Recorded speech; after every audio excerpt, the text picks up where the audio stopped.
Hello guys, and welcome to another tutorial video. In this short tutorial video, I'll be showing you how to change phone number in Kucoin. Alright, so in order to change your phone number on the Kucoin platform, your first step would be to open up Kucoin. With the Kucoin application opened, the icon at the top left, click on this icon.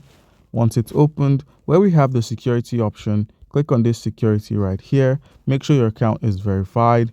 And with your verified account, where we have the phone, it says phone here. We're not here to unlink our number. We're here to simply change it. So if you click on the change option, it says to ensure security, withdrawals, P2P transaction and red packets will be temporarily unavailable for 24 hours after changing or unbinding a mobile number. So simply click on confirm. You then be requested to enter your SMS verification code, which after entering the verification code, you'll be met with a screen where you have to enter the new mobile number, and a code will be sent to that mobile number for the confirmation. And after that, you've successfully changed your mobile number. So guys, that's how easy it is. Comment down below if you have a question concerning how we can go about any of this, and you'll be given an answer. Thank you.